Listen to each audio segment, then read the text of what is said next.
Hello learners, welcome to Navya's Edupedia.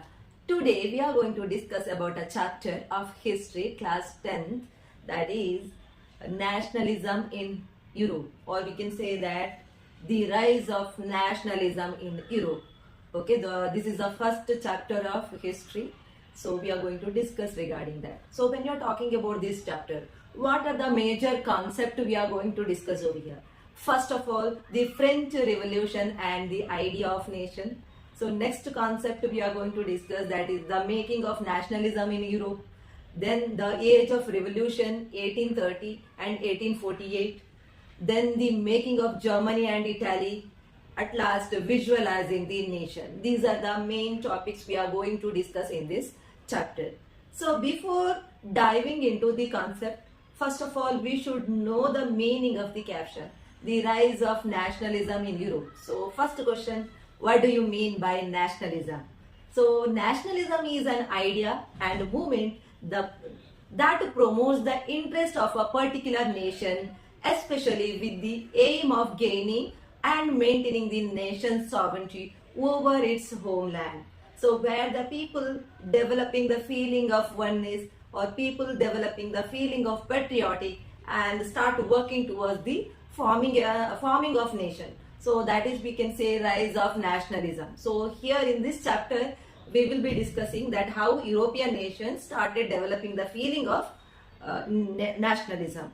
So first example we will be taking about that also contributed. You must be knowing, when we are looking at Indian freedom struggle, the feeling of nationalism, there are so many literature works, so many national leaders were there who developed the feeling of nationalism among the Indians. Same way in European countries also like that. There are different literature works or art works also contributed. So first example we are taking here, that is Frederick Sorio's vision of nation. So he drawn a painting. A French artist in 1848 prepared a series of 4 prints visualizing his dream of world. So he had a vision that every nation in Europe going to be a nation state. So what is the name of that drawing work? That is The Dream of Worldwide Democratic and Social Republics, the Pact Between Nations, a print prepared by Frederick Sorio in 1848, where he visualized all the European nations going to be a nation state one day. So what he shown in the painting? So he shown that there are 2 countries already crossed the Statue of Liberty. So in painting actually shown that there is a Statue of Liberty, the people walking in queue to pay homage to the Statue of Liberty.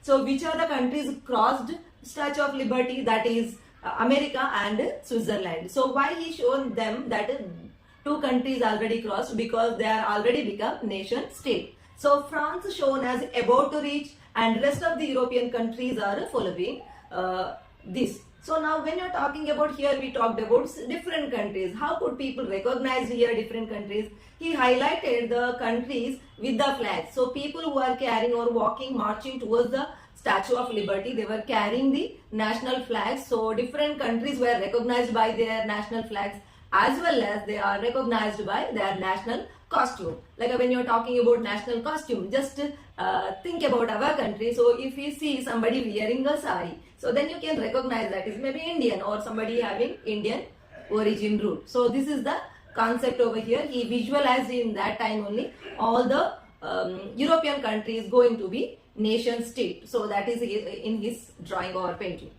So now when you are talking about nation state, so he mentioned over here nation state. What do you mean by nation state? Nation state is where the country having clear boundary and forming its own administration system. That region can be called as a nation station. That region can be called as nation state. So what are the major criteria to recognize a region as a nation state? So first of all, it should have a defined territory. Means clear territory should be there. So common shared history with the feeling of oneness. So people should have common history, maybe minor difference, but there should be some connection in the past or history of that country. Then centralized administrative system and sovereign government state. So that country should have one common administration system or centralized administration system. And fourth concept is that acceptance by the world community. Rest of the countries in the world, they should recognize this as a country. Then you can call a region as a nation state. Nation state means presently we are seeing different countries in the world, right? Different nations, that concept only. But in those time, there was no any countries were exist in the world. Countries were there, but geographically were there. But different kings and kingdoms were ruling. There was no democratic state or there was no republic concept were not there in that time. Okay. So when you're talking about nation state, different people given different ideas of nation state. So one of the philosopher we have to discuss over here, that is Ernest Renan. So a French philosopher who delivered a lecture at the University of Sorbonne. So in that lecture, he discussed about what is nation. So according to his understanding, nation means a nation is the culmination of long past of endeavors, sacrifice and devotion. So he says that so a nation state is a culmination of a long past endeavors, means try hard to achieve something. So all the people are having common goal and the people work hard to achieve that goal and sacrifice. They does many sacrifice. Like when you are looking back to our Indian history, you could see so many people sacrifice their lives to have our nation state, right? So we gained independence from the British.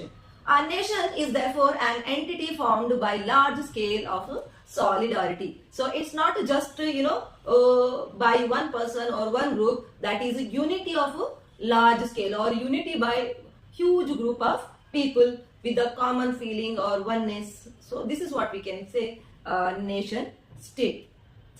So next we will talk about the French Revolution and the idea of the nation. So French Revolution. So what are the major states and which is the first country developed feeling of nationalism in Europe, that is French or France, we can see by the French Revolution.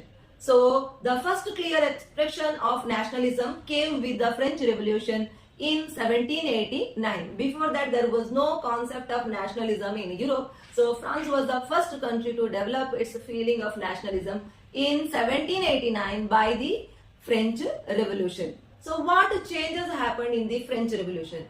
Monarchy transferred its sovereignty to its citizens. Means decision making power was in the hand of monarchy. Now that is hand over to the people. And proclaimed that people would shape their own destiny. So that is declared that people will decide the destiny of the country. Idea spread across the Europe. Duke Metternich said, when France sneezes, the rest of the Europe catches cold. So that's whatever idea nationalism developed in France, that is spreaded across the Europe. So here we can see one of the cover of the magazine, it is given. So German almanac designed by the journalist Andreas Reben in 1798. So German almanac, so formation, nation state or concept of one nation idea. So when you are talking about what are the major changes happened after the French Revolution, of course that brought lot of changes. What are that lot changes? So it formed collective identity. People started having common identity. Till now different country or different kings and kingdoms were ruling. The people had different thought ideas. But now people developed common identity. So what made them to develop common identity? So concept, adoption of the idea of la patrie, the fatherland concept. In our country we have motherland concept, no similar way. In that country they had fatherland concept, and les citoyens, the citizens. So instead of group of people they are stopped recognizing, now they started recognizing citizen of the France. Or when you are talking about la patrie, fatherland. So mostly European countries are patriarchal by practice. So that's what father is most important figure in family system. So they carried that idea as a fatherland. Next, designing of the French flag replacing the former royal flag. So earlier royal standard flag was there, so that was replaced by tricolor French flag. That is a second change. Next, Estate General elected by citizens. So earlier who used to elect? The people or whoever had a property or active, what we can say that only had a property, they were allowed to cast vote, and higher category of the society, social hierarchy maybe you remember. So when you are talking about nobility, clergy and common people, so only nobles and clergies had a voting right over there. Now it is changed to citizens. renamed the National Assembly. So Estate General was the old name, now that is replaced with the National Assembly, or that renamed, the Estate General renamed as a National Assembly. Next, composition of new hymns. So to develop the feeling of nationalism among the people, they composed different hymns which people used to sing together. So in our country also we have so many patriotic songs. When you sing or hear that patriotic song, you feel that the proudness of the country, or we feel proud about our country. So here, next, martyrs commemorated. So whoever sacrificed their life for French Revolution, so those people they recalled, means they are remembering those people after French Revolution. You maybe remember every year we commemorates our martyrs, like who sacrificed their life for the country's freedom. And you must be heard about Kargil Divas, Vijay Divas, means the soldiers who sacrificed their life in the fighting. So remembering them. So similar concept they had, that whoever sacrificed their life for the French Revolution, so those martyrs they started commemorating. Okay, next, stress on language, given importance to particular language. Which language? French language was encouraged. So existence of a uniform law for all citizens. So common rules and regulation they had, that is uniform law for all the citizens. Earlier clergies had one rule, nobles had another rule, and common people had a different rule. That kind of system was there. Now it is changed. Common rules and regulation for all of the citizens. Abolition of internal customs and duties. So within the country, different region had its own custom duties. So these all the custom duties were, internal duties were abolished. Adopted to a common system of weight and measures. Different region of country had a different weight and measure system. Now they adopted common what we can say, weight and measure system. That is the major changes after the French Revolution. Now this is what happened in France. Did the idea remain only in France? No. That started spreading other part of the world. So idea spreaded, nationalism spread in Europe. So other countries also get influenced by these ideas. Okay, so Jacobin club set up by the students and educated middle class, they spreaded the idea. French army could move to Holland, Belgium, Switzerland and Italy. So different part of the Europe, this French army moved. So they influenced that region. In this period of time, so one new leader emerged, that is Napoleon Bonaparte. So Napoleon became the monarch of the France and occupied large territories of the Europe and brought administrative changes which were logical and efficient. So brought a lot of change and what is necessary and important changes. And what are the major changes he did in the country? So first of all, so demolished feudal system and manorial system. What do you mean by feudal system? Feudal system, a system in which people were given land and protection by the by people of higher rank and worked and fought for them. Okay, so when you're talking about feudal system where the higher rank people, or we can say land owners, used to give land to the people, and in return they were given service to them, or they were asked to fight for the war. These are the systems. So that is called a feudal system. And another concept here, manorial system, a system of agricultural estates during the Middle Ages, land owned by landlord but run by the serfs and peasants. So the ownership of the land had by the landlord, but instead of cultivating that, he used to give that land to the different peasants, and peasants look after that land, and they used to keep some part, and some part they used to submit to the landowner. So this system is called manorial too. Okay, so when you're talking about the concept of Napoleon, whatever major changes brought by Napoleon in France, so that is popularly called as Code of Napoleon. So now what are the concepts are there in Code of Napoleon? Number one, abolition. He abolished privileges based birth. So people who were born in upper category or higher rank, they were given privileges because they were from that family. So that privilege system stopped by the Napoleon. So then removed guild and restrictions. So many restrictions were there, trade and economy. So those were trade associations were there, that and all removed by the Napoleon. And next, removed manorial dues. So whatever the peasants used to pay some amount to the landowners. So that due system was removed by the Napoleon. And he simplifies or simplifying the administrative division. So Napoleon simplified administrative divisions. Okay, then transport and communications were improved in his period of time, and standardized weights and measure systems were introduced, and secured the right of property. So people whoever owned property, they gained, they were given security of their land. Okay. Next, what was the people reaction towards the Napoleon? Initial period of time, people supported a lot. French armies were welcomed in other regions because whatever good changes brought by the Napoleon in France, that was impressed by other region countries. Later this turned into hostility. Initially they invited him, come to our place and conquer or bring some changes, but gradually that turned into hostility. It turned into very, we can say that created more problem. Why that turned into hostility? Because of three major changes brought by Napoleon.